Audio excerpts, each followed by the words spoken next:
So far we've learned about putting God first and understanding that when and if and when that time comes when you find that person that you can see yourself with for a long time. Let me kind of harp on that a little bit. The whole purpose of dating should be to find someone that you're married to, or that you're going to get married to. I didn't understand this, and to have to tell my wife that I dated so much, it hurt me. And so just keep that in mind. Don't date just to date, and when you date for the right reasons, and the only good reason is to glorify the kingdom, glorify God. So that was the first week.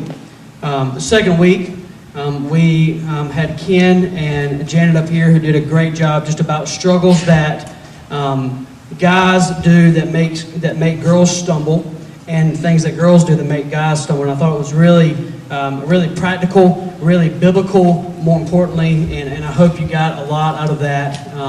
And for those of you who are, if you miss a peek ever, and I would even think for a series like this would be great.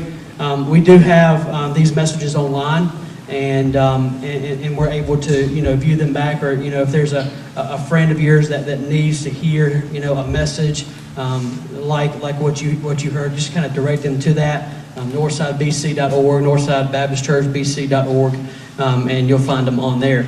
Last week we pretty much took it back to the Bible and related stories that are in the Bible to today, and how those stories, even though it was so long ago, how they can apply to your life, and how they do apply to your life, and the principles and the message that each of those stories have. And so this week we're getting back to a little bit more practical. We're doing a pretty cool thing where we're going to have a panel up here in just a few seconds, and I want you to understand something. These people come from all different stages and walks in life. All of them are at different stages of life. All of them have knowledge and wisdom where they are because God has given that to them. They have sought the Scriptures. They live for Christ.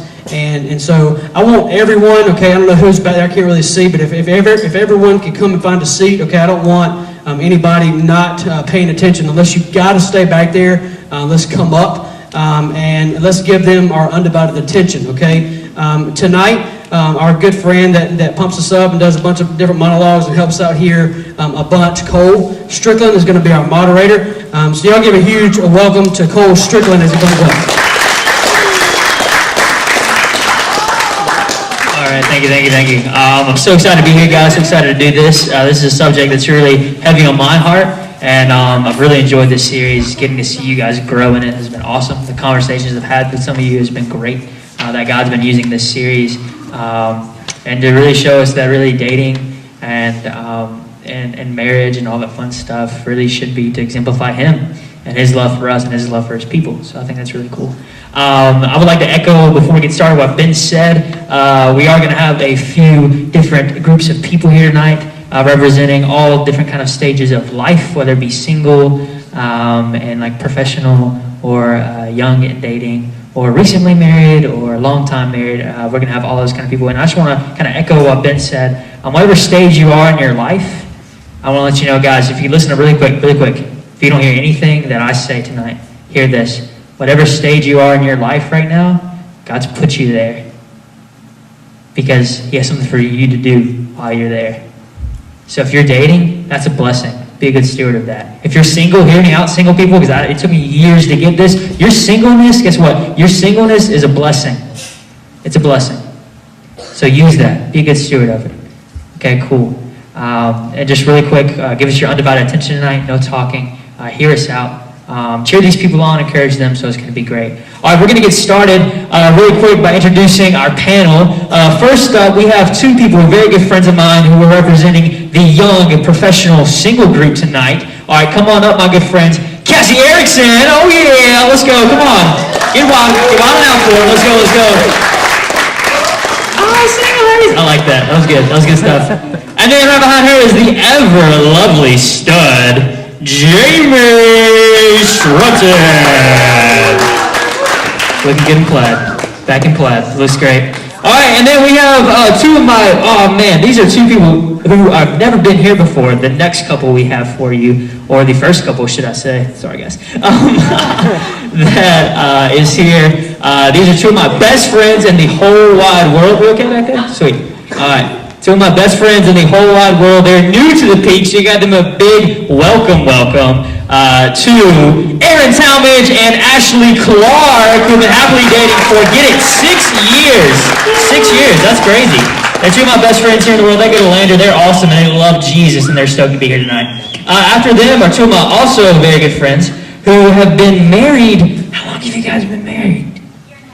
Oh yeah, I was like, hey, I saw him throw up a 2. Yup, okay, all right, 1.5. Two of my very good friends who've been married for 1.5 years. That's 18 months. Give it up for Jonathan and Julie Bullington. All right. I'm so excited. This is great. Hey, why don't you grab the chair? Dude, woo! Nicely done, Airbub. There you go. All right. At least he has someone to do that for, though. So, I mean, it's okay, though. It's okay. Look, man, it's great. Now, I am completely blessed to say this next couple, to even speak this next couple's name. It is an honor to be in the same room as these two people who have been happily married for many, many years. And we're going to find out, I'm sure they'll say how many soon. They are the marriage veterans, and they are awesome and humble and great. Let's give it up for Ken and Gail Petras.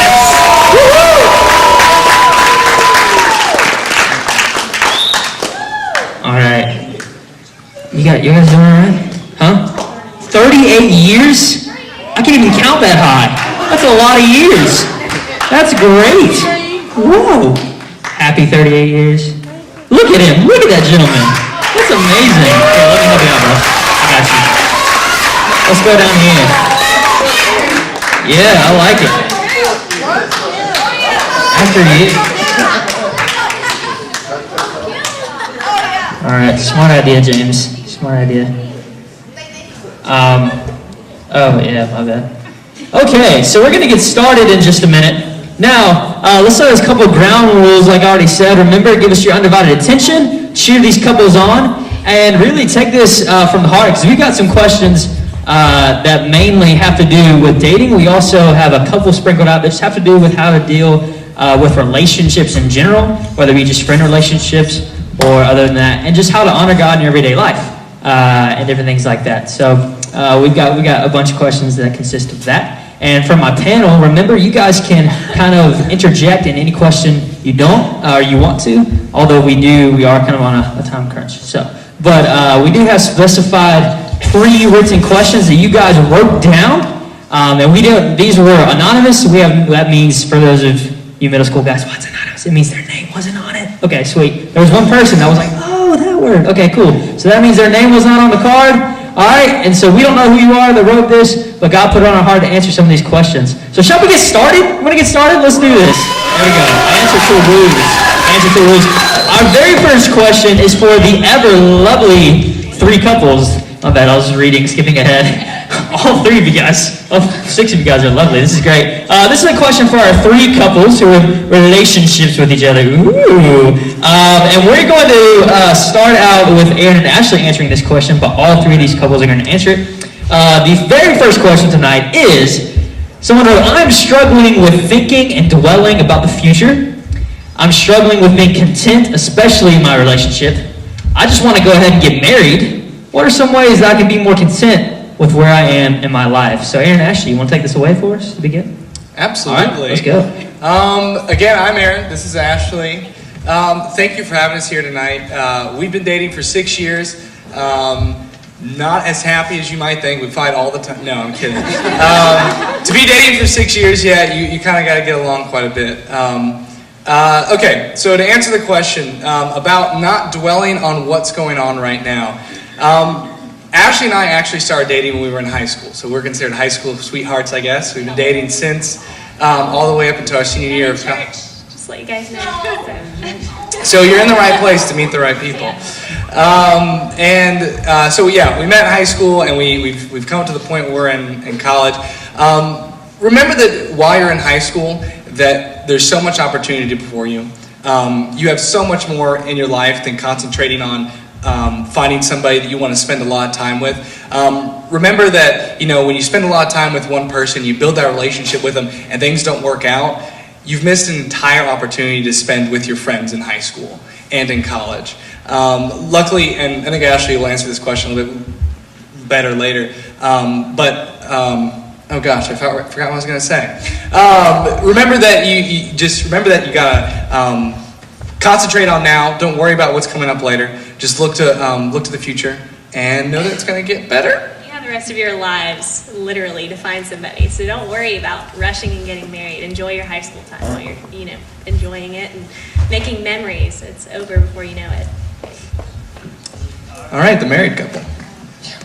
So hey, I'm John, this is Julie. We've been married for a year and a half, and I guess I would say about just being content. I mean, they pretty much already hit the nail on the head. Like, you do have your whole lives. I would say, especially in relationships, I mean, enjoy it now. Like, being married's awesome, and I mean, nothing will ever change that. But I mean, when you're single, you can just like up and go do stuff with your friends, but when you're married, you got to check with somebody, and I'm not saying that's a bad thing, but I mean, it's just something, you think about. I mean, and not to mention, like Cole was saying, like God's put you in, you're single for a reason at this point in time. I mean, there's a point to where you can worry about the future. Like, I always worried about the future. I thought I was going to go to med school, ended up getting a call into the ministry, so I was always worried about med school.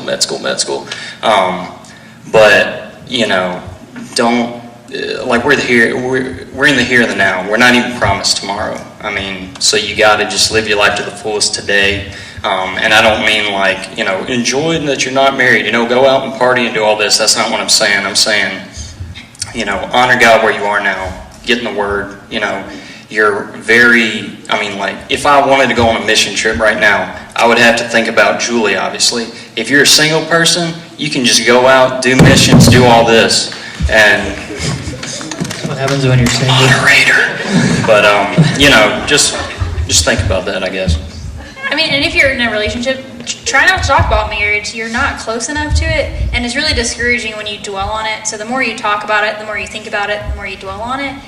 So you need to remember where you are and realize that marriage is hard too. It's not like a magic pill that you get married one day and you have a Pinterest wedding and it's perfect, and then the rest of your life is happily ever after. So just surround yourself with people who are ahead of you and behind you in different stages. So when we were dating in college, I had a lot of good friends who were engaged and newlyweds as well, so I kind of got to see some of that perspective from the stages ahead of me, that I could see that it wasn't perfect, and I think that kind of reality check helps you realize that it's not going to get perfect once you get the ring and get married. Don't rush yourself into it. Okay, I probably You should are not very be- vocal. Would you Need like more to come people like over? that kid. It's okay. Ken has the floor.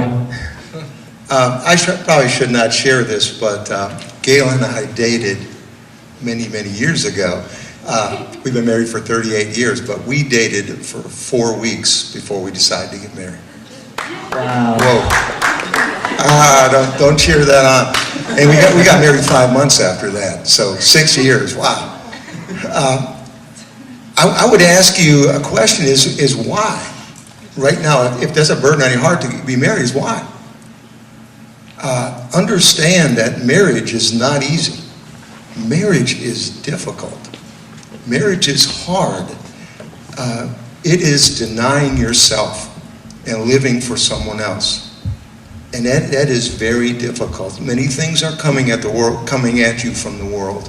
Many things, this nice rosy picture of what marriage is like. And there are beautiful parts of marriage and beautiful parts of a family, but it is very difficult. And in my case, God had to grow me up after I got married rather than growing up before I got married. And it's a lifelong process. He continues to grow me up. I'm not where I need to be with the Lord, but he's patient with me and growing me every day. And what I've had to learn was to deny myself through that and live, not only for Christ, live for Christ first, but live for this young lady sitting next to me.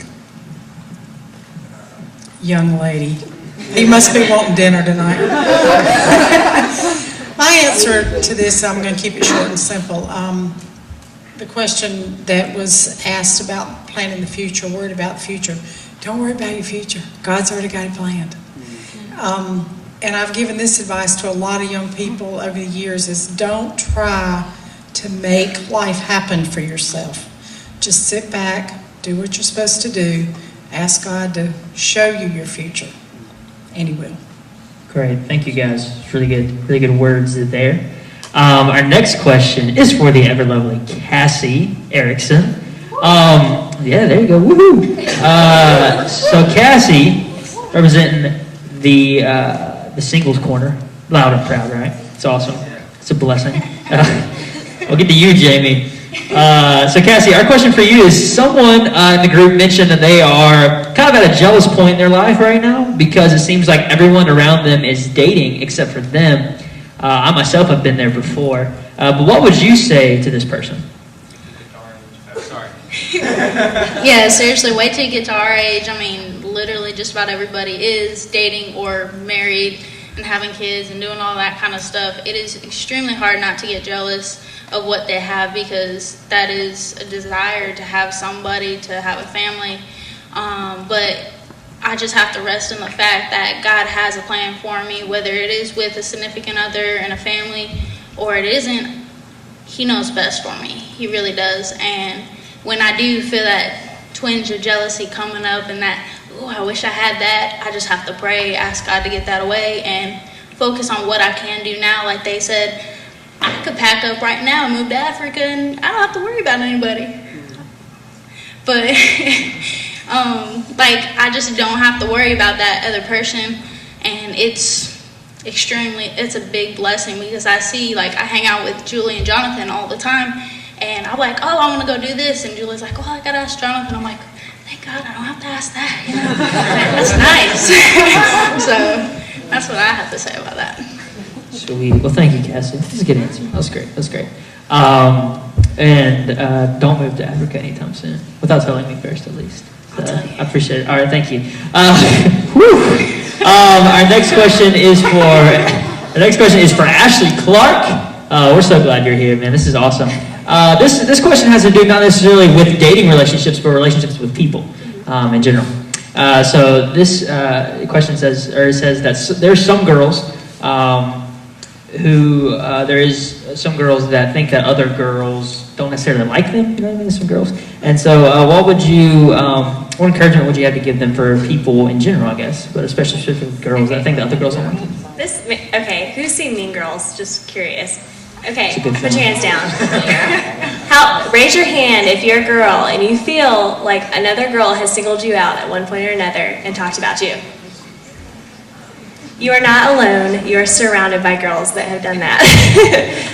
My best advice is to keep focused on what Christ would do, because when Christ came to earth, there were people that didn't like him either, and he showed love to them and kindness to them and forgave them when they weren't necessarily sorry. And really, you're created by an amazing maker. You are beautifully and wonderfully made. Every hair on your head is planned out.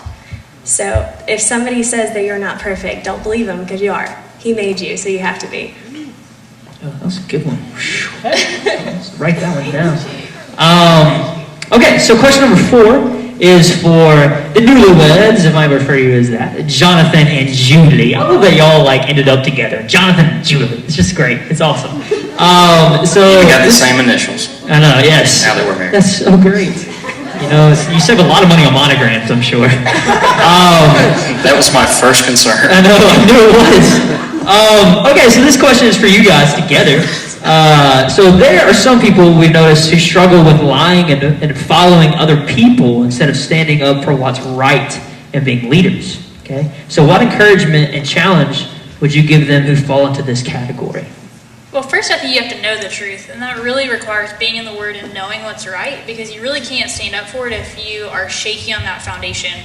So if you're with a group of friends and you say, I don't think this is right, I think the Bible doesn't agree with this, if you really don't know that, 1, you probably need to step away from that situation and really check on it, but 2, you need to really have that solid foundation.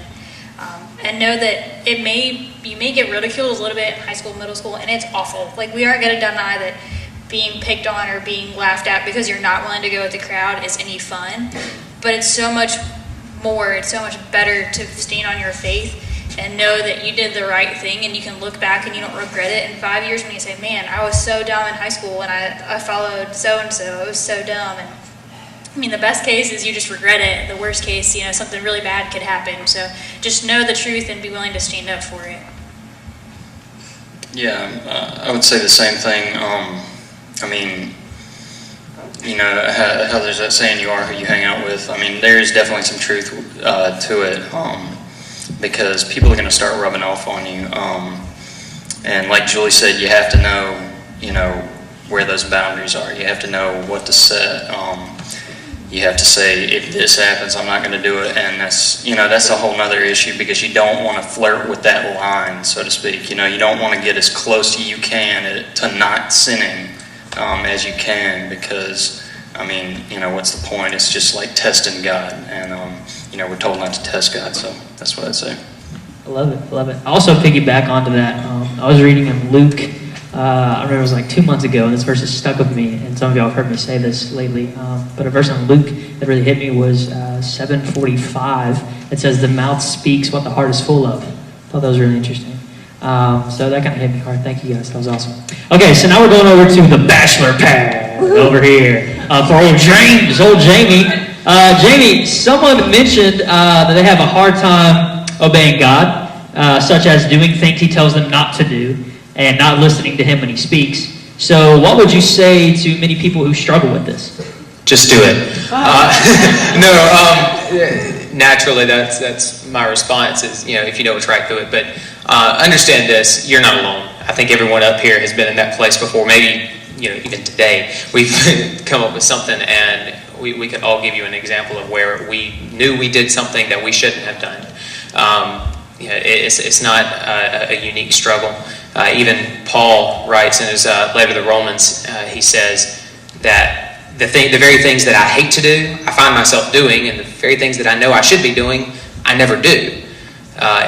Paul struggled with this. The guy that wrote most of the New Testament, he had trouble with this. But he also writes later on in Philippians, he says that I can do all things through Christ who strengthens me.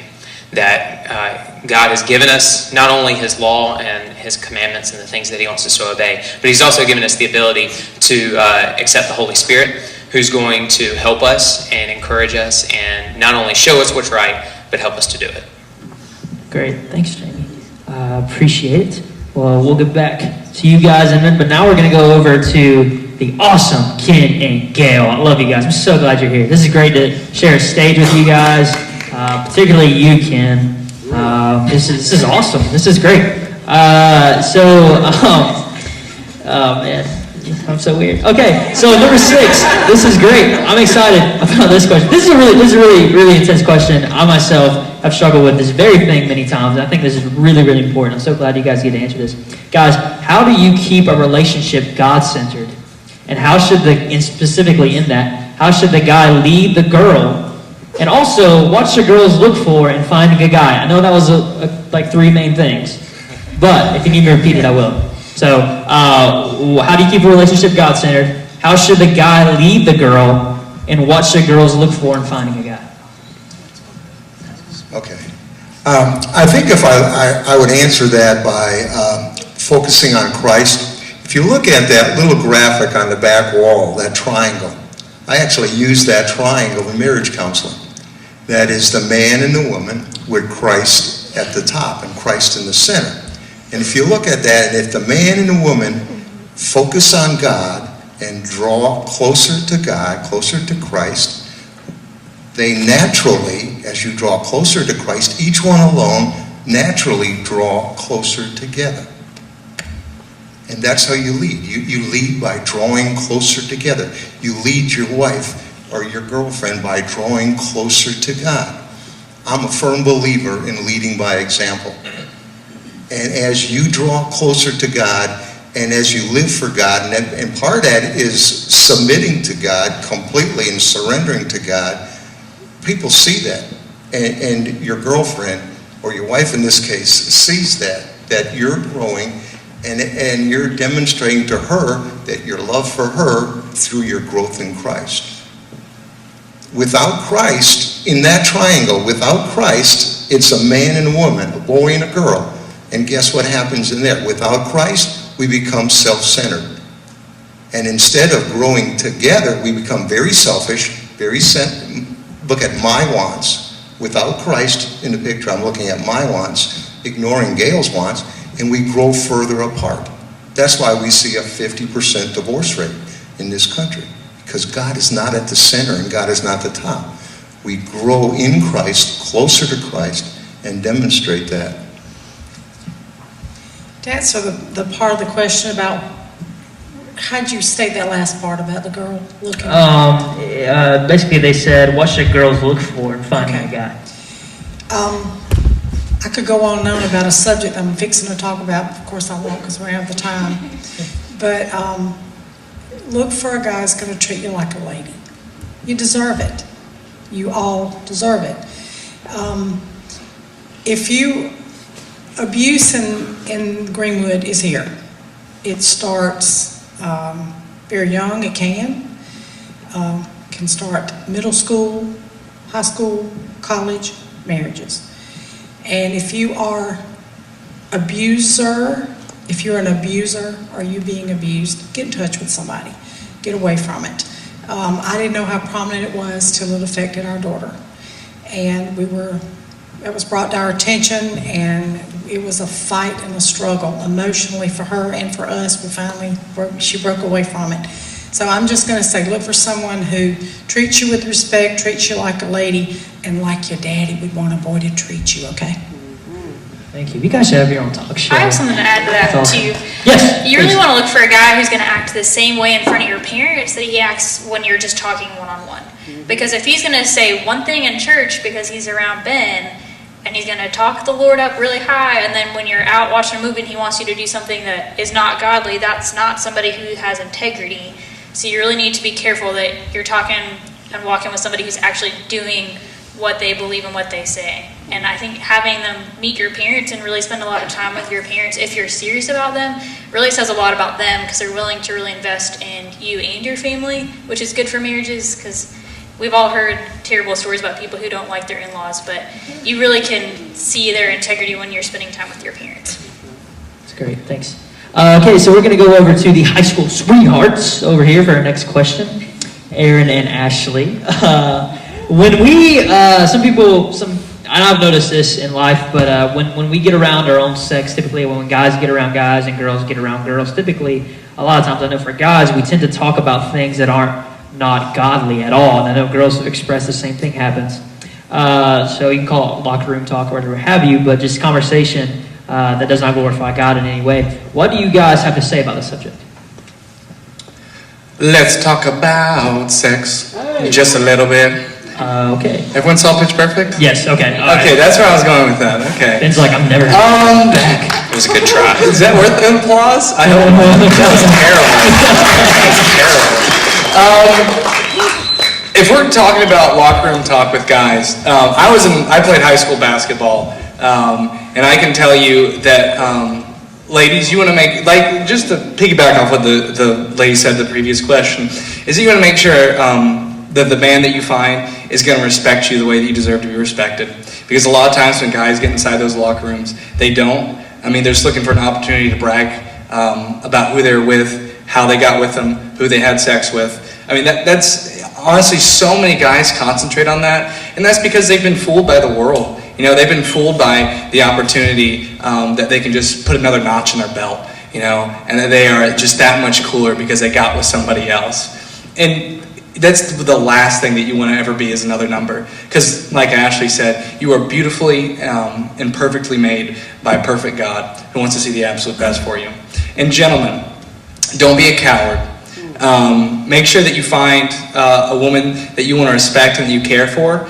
Make sure it's somebody that you really want to invest into, and not give a partial self to yourself. You know, a lot of people say a relationship is 50-50. It's not. It's 100%, 100%. You know, you're going at it all the way in, both of you, and that's the only way your relationship's ever going to be successful. So make sure that, when those conversations do come up, because they will. There's absolutely no way to avoid those conversations in the locker room or just hanging out in the hallway. Those conversations are going to come up. It really depends on how you respond to it. Are you going to incorporate yourself into the conversation? Or are you going to immediately do what Christ did? And that's just honestly show love to the other person and be like, hey, that's cool that you had sex with 30 people last night. That's great, but I'm not really down with that. You just enjoy yourself and loving that person, get to know them, and hopefully get to share a little bit of what you believe with them. I'm gonna make my answer really short and sweet on this one. With girls, there's always talk that it's people talking bad about other girls, talking about things they did with their boyfriend last night. Sometimes it just needs to stay, with them. And the best thing that you can do as their friend is to redirect the conversation to something positive, something that is a better influence for them. Deciding whether or not you're strong enough to be in that friendship is also another really big thing, because there are friendships that are toxic and there are things that you can't handle spiritually. So make sure that you are aware of your spiritual readiness to be able to handle those situations. And if you feel like you're ready, look for opportunities to minister to them and look for opportunities to be a good influence and redirect those bad conversations to things that might help them in the long run and help them learn to grow closer to God. So. Sweet. Thank you very much. Okay, I think these guys have been doing great. Give them a round of applause. We're about halfway. We're almost there. We've been doing great. I'm so excited that we've been doing this. This is awesome. Great answers here. All right, so I'm going to give these guys a break so y'all can sit back, cruise for a minute. I'm going to take this next question. I'm personally excited about this.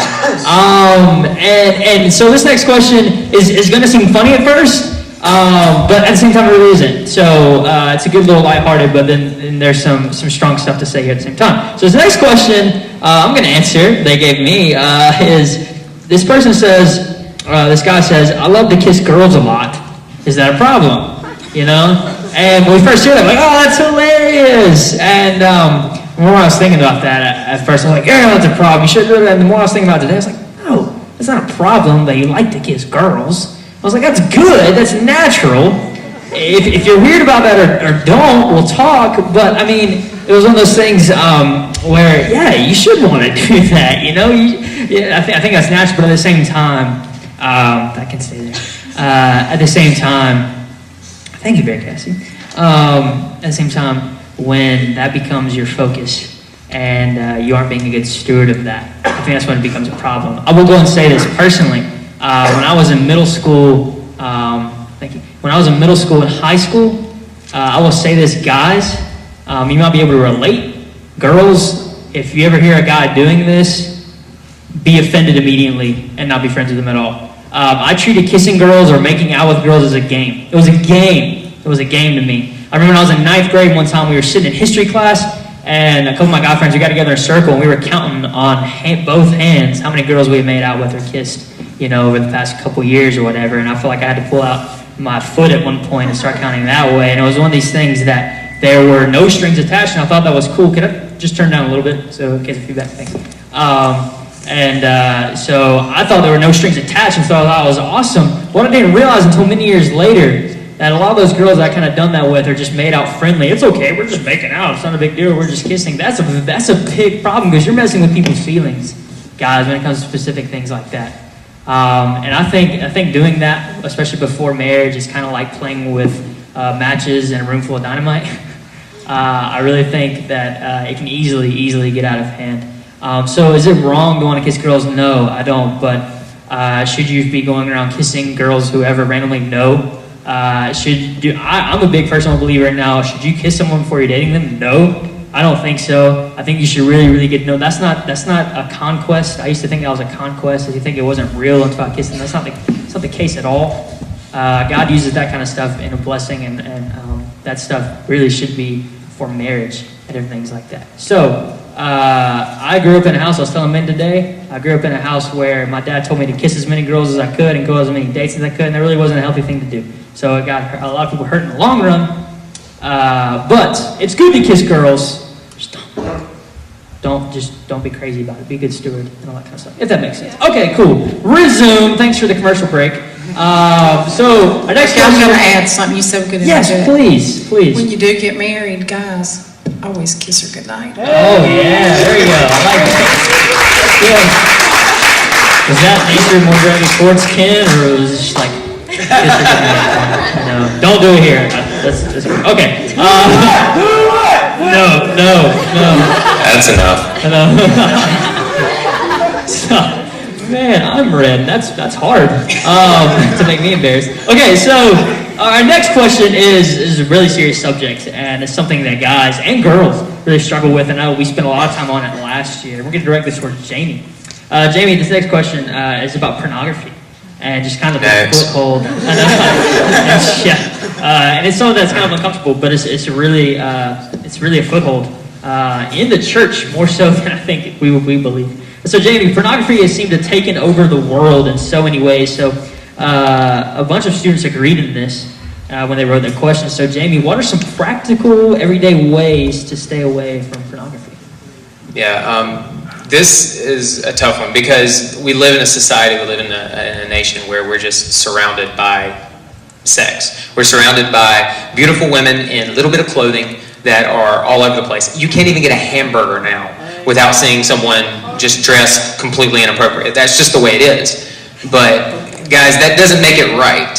I think just by the overwhelming number of cards that we got over this one, a lot of guys are struggling with this.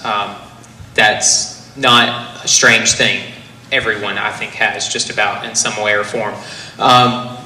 As far as practical ways, first thing is first, you have to want to. You can't do this if you just are going to casually go about it because we are so surrounded by it. This is something that you're going to have to take very, very seriously. The second thing is you're going to have to get some accountability. That means you're going to have to talk to people. It means you're going to have to tell somebody else that you're struggling with this so that they can help you. Because if you try and do it by yourself, you're never going to get there. So find someone who you can trust. That can be an adult. That can be someone your age. It doesn't matter. Maybe you're both going through it together and you realize that this is something that needs to be fixed. And you're going to figure out how to do it. A real practical way of doing this, there's a website out there called x3watch.com. And they make software, internet-based software that you can purchase, or I think there's actually a free version of it too. You can also get an app for your phone, whatever, wherever you struggle. What it does is it takes a list of any questionable site that you have visited in a day or a week, and it will email your listed accountability partner or partners. You put in their names and email addresses, and they will tell them if you've been to a questionable site. And there's no way to turn it off. So you can't get around it. So that's a really practical way. The second thing is I've found anytime that I'm struggling with sin, anytime that I found that something is pulling me away from God, the only thing I can do is run towards Him more. Spend more time in the Word. Spend more time around godly people who are going to be doing godly things. Don't expose yourself to it at all. If you know you're in a vulnerable position, get out of it. If that's meaning you remove the door from your bedroom, that's fine. Yes, you'll lose a little bit of privacy, but you'll gain so much more. You really have to do whatever it takes in this moment to get rid, because as Cole said earlier, the things that we take in are the things that are going to come out later. And in this case, this is something that's going to stick with you for life. And if you continue to watch this kind of stuff, it is going to hurt you for a very, very long time. Get out while you still can. I actually read a good tip the other week that it was kind of geared towards parents, but it said turn off the Wi-Fi router at night. So if your parents go to bed at 10, they turn off the internet so you can't get it. And they take away your smartphone so you can't use cell phone data. So it's a really easy way to kind of remove all access to it so you're not even tempted.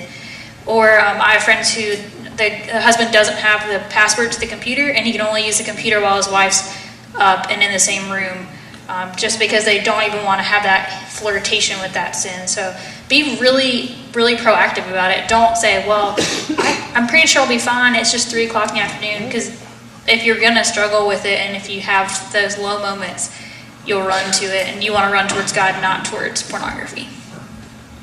And just to add something, my biggest, idea is you can't get rid of something just to get rid of it. You have to replace it with something else. So replace it with reading, replace it with praying, replace it with something godly so you could get away from that temptation. If you just say, no, I'm not gonna do it, and don't replace it with something, you're gonna fall, you're gonna trip, you're gonna stumble. So. Thank you, guys. And guys, if you're ever afraid of talking to someone that you do know about this sort of a struggle, there are quite a few guys up here that would be more than happy to come alongside of you. We may not know you, that's okay. That may make it a little bit better. Come talk to us, whatever. We will help you in any way that we can. Sweet. Girls too. Girls too. Like I mentioned. Girls don't come to me. Yeah, very much so. Guys to guys, girl to girls. That's. I was talking to a friend. I won't get too specific the other day, but a coworker is a female with that. This is a girl, a friend who is a girl of mine. She's saying that a coworker came to her expressing that she had an issue with pornography, and that's not something you hear. That kind of like took me off for a minute. I was like, whoa, you don't hear about that every day, but it's really true. It's really true. So thanks, guys, and that's the subject. Yeah, go ahead. I want to add one thing to it. Here's a passage that is good for pornography of any temptation whatsoever, and that comes from 1 Corinthians. And Paul writes, he says, "No temptation has overtaken you except what is common to man, but God is faithful, who will not allow you to be tempted beyond what you are able. But with the temptation, he will also make that a way of escape, that you may be able to bear it." God always provides a way out. He knows you're going to be tempted. Christ was tempted. And when Christ was tempted by the devil, he quoted Scripture. He went to the will of the Father. What we can do is we can memorize Scripture, that when we are tempted, we can go to God's Word immediately. Cool, thank you. And that is, I knew that was a question we're going to spend a lot of time on. That's a good thing. This is not a light subject by any means, subject to pornography and different things like that. So, like I said, please talk to people, make it happen, because we don't know unless you tell us, kind of deal. So thank you very, very much, guys. That's definitely a subject we could spend forever on. I know I could. So our next question, we're going to go over to Jonathan. Let's see here. We got a question for you. This is a really interesting question. It's kind of got a lot in it, so hang with me here. A guy stated on his card, he said that he has issues looking at other girls in a sexual way other than his girlfriend, other than the girl he's dating. What advice would you give him and for others who have this issue? And also, to back that, is it okay for him to view his girlfriend sexually in the first place? So, whichever way you want to start that off. Yeah, about just looking at other girls beside your girlfriend. Well, I guess one way to start it off would be even looking at your girlfriend, I mean, in a lustful way is still not right. You know, you have to have those boundaries in there, and, you know, you don't really need to think of it as such a rule, but that's how God's designed it to be. You know, He's designed that kind of thing for marriage, like, you know, the whole sex thing. Like, I mean, that's meant to be enjoyed. Like, it's a great thing in the context of marriage. So lusting for your girlfriend is, I mean, you know, it's a no-no kind of thing. And as far as, I guess, just looking at other girls besides your girlfriend, I mean, you know, we've already stated up here that we're surrounded by it. I mean, that's the culture we live in, to where girls barely have any clothing on, stuff like that. But I would just say, I mean, and it sounds funny, but just keep your eyes above the waist, you know. I mean, and even then it's hard to do, but I mean, you know, girls wearing short skirts, just keep your eyes, I mean, you know, watch what you're looking at. I went to the College of Charleston. It's got like 10,500 students or whatever, 5-to-1 ratio, girls to guys. So I know what it's like to be surrounded by a lot of girls, and it's hot in Charleston, really hot in Charleston. Yeah, and I mean, you know, I've been around it a lot, and you know, it is a struggle. There's nowhere where you can be that you're not going to see that. But I mean, you have to think about just, you know, just like the passage that was just read. I mean, there's always a way of escape. If that, you know, literally mean, like, think about 2 Timothy 2:22, like, flee from youthful lusts, you know. Like, sometimes you really need to run, like, literally. If there's a girl in a store or whatever, you know, that has, I mean, just go to another store or something, you know, just literally get out of that situation.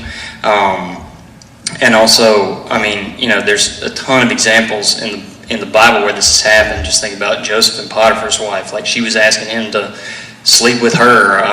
the guys in my small group know about this. We talked about it on Sunday. He literally fled the room when she was asking him to have sex with him. I mean, there's a lot of things that you can do when it comes to looking at girls and lusting after them. So.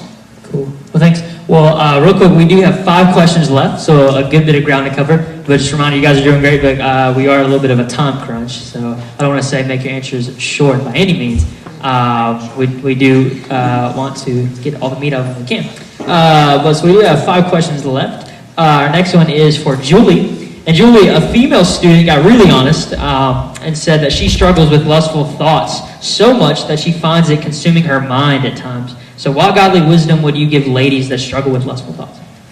I mean, kind of like what I said earlier, you have to keep your thoughts on the truth. And if you have to really concentrate on grounding yourself in that. But on a practical side, you have to stop putting those thoughts in your head.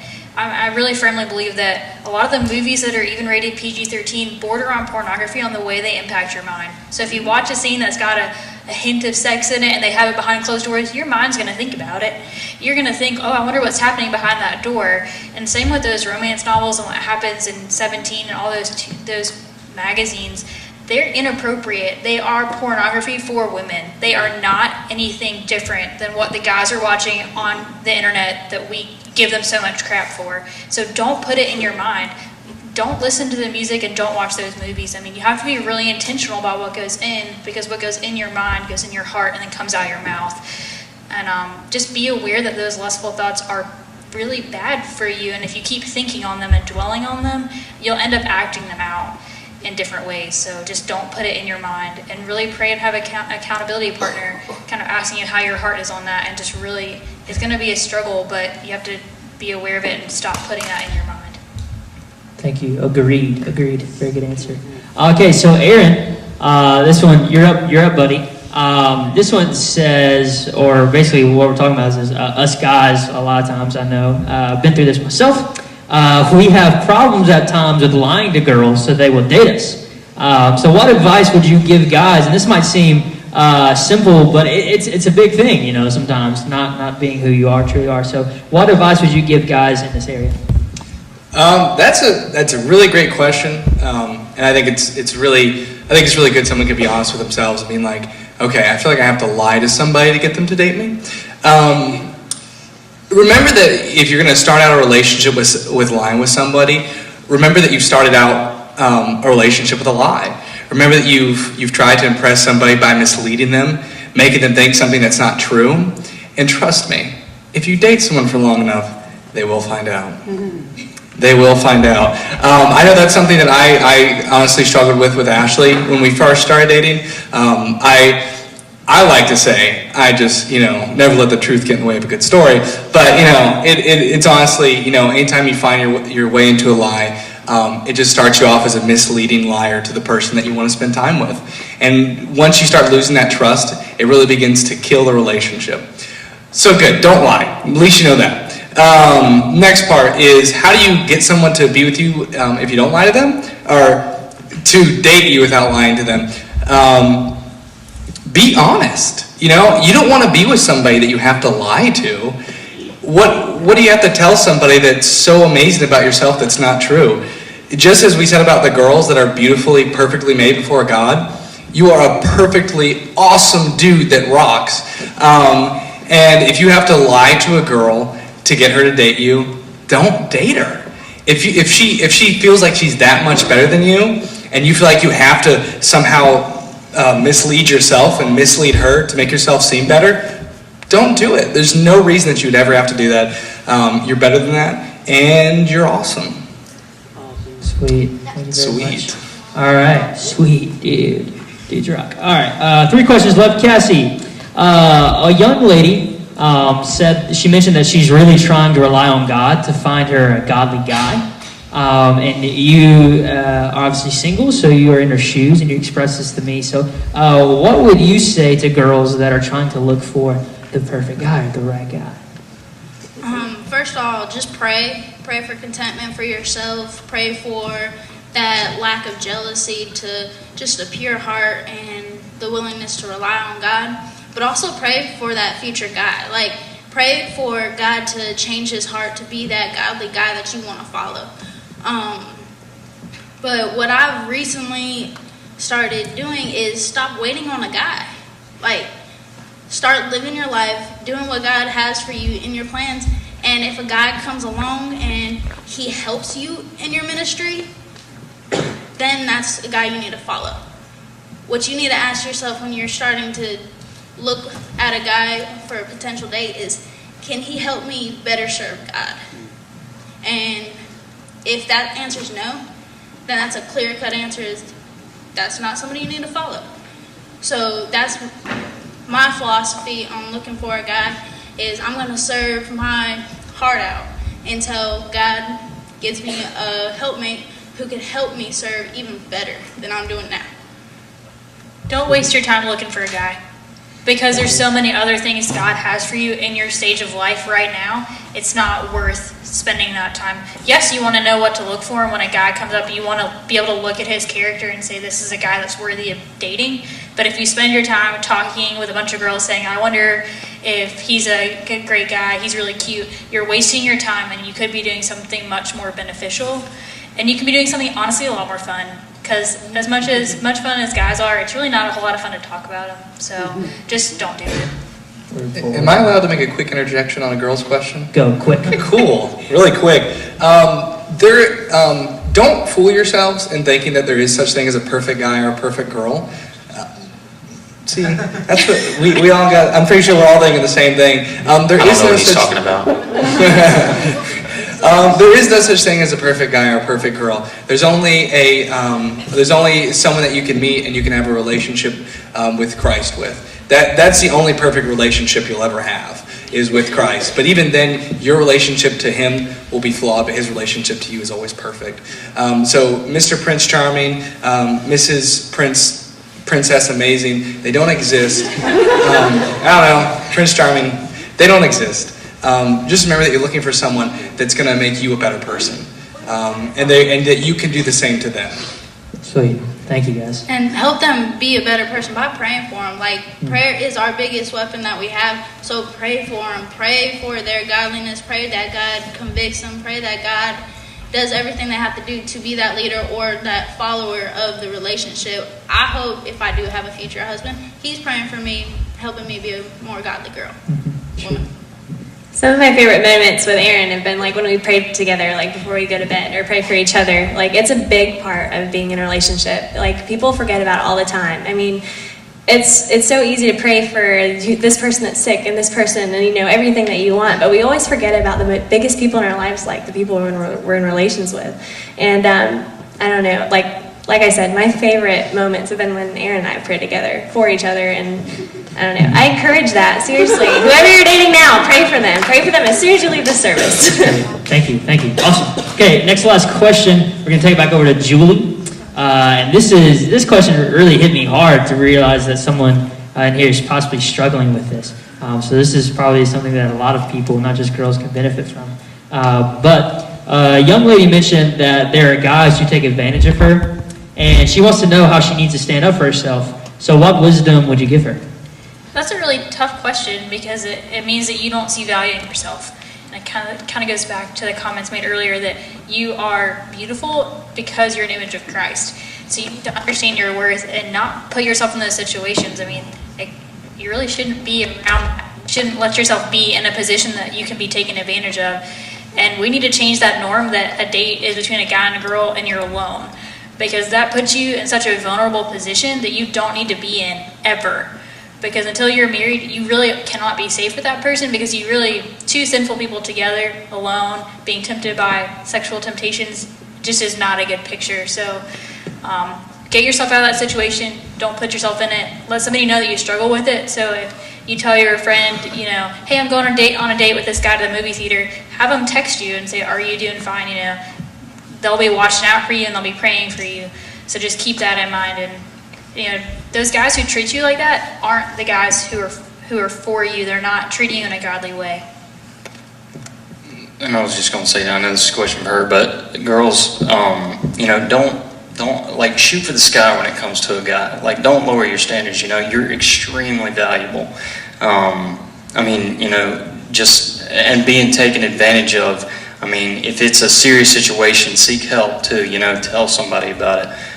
But, if you're just letting it happen kind of thing, just remember you're extremely valuable. Like a guy needs to pursue you. You need to shoot for the sky when it comes to the guy, Cool. Sweet. And honestly, if he's taking advantage of you, he's not being a spiritual leader. And nothing sexual that, I'm assuming that's what they're struggling with. Those are things that you shouldn't be doing and shouldn't be allowing for yourself because they're a sin. You wouldn't have asked that question if it wasn't. So admit that it's a sin and flee from it. I love it. I'm convicted, that's for sure. All right. And we're going to end with, I'm sorry guys, my favorite people, I'm being partial up here. We're going to end with the Petruses with this next question. Did I say that Petrusci? Ken and Gail. So this is our last question of the night. I think it's a very good question to wrap up with. So you guys, it's a simple question but hard answer, if you will. How do you stay sexually pure in a relationship? And also, how do you deal with someone who doesn't want to stay pure when you do? Ooh, silence is golden. They only dated for like 4 weeks. Talk, They didn't have to wait long. I think it goes back to it goes back to your relationship with Christ. If you want to stay pure in your relationship with your mate, you have to be pure with your relationship to Christ, and that means submitting to Christ. That means submitting everything in your life to Christ, not making anything in your life greater than your relationship with Christ, including your boyfriend or girlfriend. And if that person is not following your relationship with Christ, that's probably not the right person, and you probably need to end that. And again, it goes back to being that example, like I mentioned earlier, and you lead by example, and that is through your relationship with Christ, and that means saying, no, absolutely not. I'm not going to do this.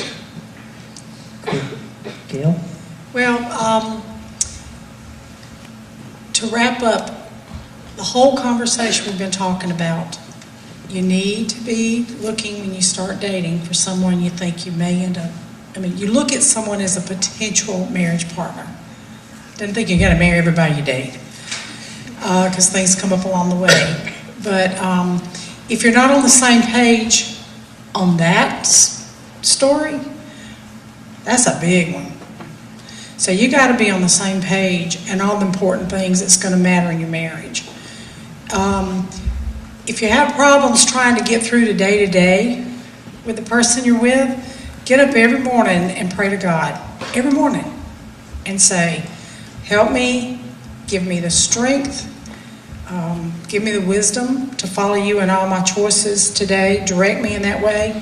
You got to pray that, but then you got to turn and allow God to do it with you. And a lot of these temptations I'm going to speak to real quick that we're talking about. If you're giving in to temptations and if you're not doing them but you're tempted, don't do them. If you are doing them, stop it. Okay, it sounds simple. The simplistic part of it is ask yourself, is this right or is this wrong? If you're in the Word at all, you know the answer to that question. If it's wrong, don't do it. If you're already doing it, stop doing it.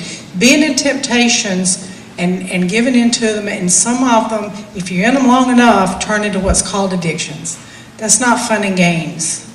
And if you find yourself addicted to lust or pornography or sex or any of those things that God doesn't like, then admit it. That's the first thing. And then find somebody you can talk to. Don't be embarrassed about it.